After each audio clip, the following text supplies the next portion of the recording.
Imaginez un instant. Vous levez les yeux vers le ciel et vous apercevez une silhouette si imposante qu'elle défie toute logique.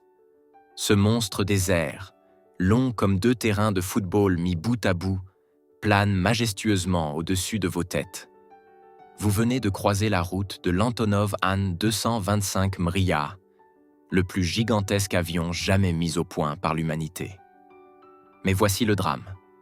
Ce titan de l'aviation a été réduit en poussière lors du conflit ukrainien de 2022. Une tragédie qui a brisé le cœur de millions de passionnés à travers le globe. Pourtant, une nouvelle stupéfiante vient de secouer le monde aéronautique. L'Ukraine annonce vouloir investir 3 milliards de dollars pour faire renaître cette légende de ses cendres. Folie ou génie? Découvrons ensemble cette histoire extraordinaire. Replongeons-nous dans les années 80, à l'époque où la rivalité entre l'Est et l'Ouest atteignait des sommets vertigineux. Les Américains venaient de révolutionner l'exploration spatiale avec leur navette spatiale, transportée par un Boeing 747 spécialement modifié. Cette prouesse technologique piquait au vif l'orgueil soviétique. Moscou ne pouvait tolérer d'être distancé dans cette course aux étoiles. C'est dans ce contexte de tension extrême que naît l'idée audacieuse de créer un transporteur capable de porter la navette Buran, réponse soviétique au programme spatial américain. Les ingénieurs du bureau d'études Antonov reçoivent alors une mission titanesque. Concevoir un appareil aux dimensions pharaoniques, capable de défier les lois de la physique. Après des années d'efforts acharnés, le 21 décembre 1988 marque un tournant historique. Pour la première fois, ce colosse métallique quitte le sol ukrainien. Le spectacle est saisissant. 6 réacteurs rugissent de concert, propulsant cette masse de 640 tonnes vers les nuages. L'impossible devient réalité. Quelques mois plus tard, le 22 mars 1989, l'An 25 accomplit un exploit qui reste gravé dans les annales. En un seul vol, il pulvérise 106 records mondiaux. Ces chiffres donnent le vertige. Une envergure de 88 mètres, une longueur de 84 mètres, soit l'équivalent d'un stade de football. Son train d'atterrissage compte 32 roues réparties stratégiquement pour supporter cette masse colossale. Mais c'est au Salon du Bourget 1989 que l'An 225 révèle toute sa splendeur au monde occidental. Imaginez la stupéfaction des spectateurs lorsque cet oiseau géant survole la piste, portant sur son dos la navette Buran. Ce moment magique marque l'entrée fracassante de l'URSS dans la cour des grands de l'aéronautique civile. Pour comprendre l'ampleur de cette réalisation, comparons-la aux mastodontes actuels. L'Airbus A380, pourtant réputé énorme, fait figure de nain face à l'An 225. Avec ses 598 tonnes au décollage maximum, le géant ukrainien surpasse de loin tous ses concurrents. Sa capacité de chargement atteint des proportions hallucinantes. Il peut transporter le double de ce qu'embarque un Boeing 747 cargo. Cette puissance phénoménale provient de ses 6 moteurs Ivchenko Progress D-18T, chacun développant plus de 50 000 livres de poussée.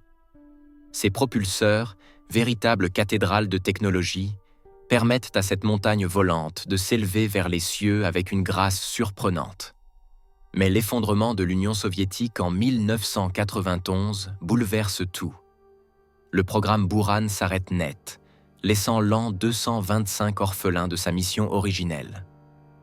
Pendant des années, ce chef-d'œuvre d'ingénierie reste cloué au sol, comme un géant endormi attendant son réveil.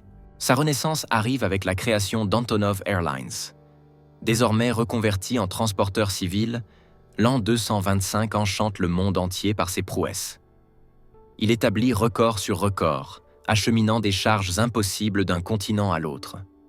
Son exploit le plus mémorable, transporter une machine industrielle de 190 tonnes de l'Allemagne vers l'Arménie, un défi que nul autre appareil n'aurait pu relever. Puis vient ce jour fatidique de février 2022. L'aéroport d'Hostomel devient le théâtre d'affrontements violents. L'An 225, immobilisé pour maintenance, se trouve pris au piège des combats.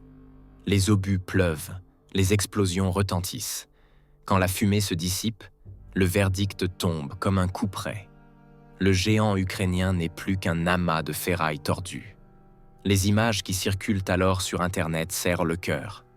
Le cockpit éventré, les ailes brisées, les moteurs déchiquetés. Une icône mondiale vient de disparaître, emportant avec elle des décennies de savoir-faire et de rêves aéronautiques. Pourtant, de cette tragédie naît une détermination farouche. Le président Zelensky annonce l'impensable. L'Ukraine reconstituera son trésor national. Cette décision transcende la simple reconstruction d'un avion. Elle symbolise la résistance d'un peuple, sa volonté de préserver son patrimoine face à l'adversité. Mais comment réaliser ce miracle? La solution réside dans un secret bien gardé. Une seconde unité de l'an 225, commencée dans les années 90, mais jamais achevée. Cette carcasse, complétée à 70%, sommeille dans les ateliers d'Antonov depuis des décennies. C'est sur cette base que renaîtra le phénix ukrainien. Les défis sont colossaux. Antonov Airlines estime le coût à 500 millions de dollars, mais les experts murmurent que la facture pourrait tripler. Cette somme astronomique soulève des questions légitimes. Est-il raisonnable d'investir autant dans un projet aussi incertain? D'autant que l'an 225 pose des problèmes techniques majeurs. Ces moteurs datent des années 80 et consomment énormément de carburant. Les normes environnementales actuelles exigeraient une modernisation complète de la propulsion, ce qui compliquerait encore davantage le projet. L'expertise technique constitue un autre obstacle de taille. Les ingénieurs qui ont conçu l'appareil original ont pris leur retraite ou nous ont quittés. Reconstituer cette connaissance perdue représente un défi titanesque, nécessitant de former toute une nouvelle génération de spécialistes. Malgré ces difficultés, l'élan mondial de solidarité donne de l'espoir. Des passionnés du monde entier ouvrent leur porte-monnaie pour soutenir cette renaissance. Microsoft intègre l'an 225 dans son simulateur de vol, reversant les bénéfices au projet. Des entreprises technologiques créent des maquettes dont les ventes financent la reconstruction. Richard Branson lui-même exprime son intérêt pour cette aventure extraordinaire. Cette mobilisation internationale prouve que l'an 225 dépasse largement les frontières ukrainiennes. Il appartient au patrimoine de l'humanité tout entière. Alors, utopie ou réalité? Les prochaines années nous donneront la réponse. Une chose est certaine, cette tentative de résurrection incarne l'esprit humain dans ce qu'il a de plus beau. La volonté de reconstruire, de préserver la mémoire, de défier l'impossible. Que l'an 225 vole à nouveau ou reste à jamais un rêve, son histoire nous rappelle une vérité fondamentale. Certains symboles transcendent leur fonction première pour devenir des phares d'espoir et de détermination. Et parfois, c'est précisément cela qui mérite tous les sacrifices.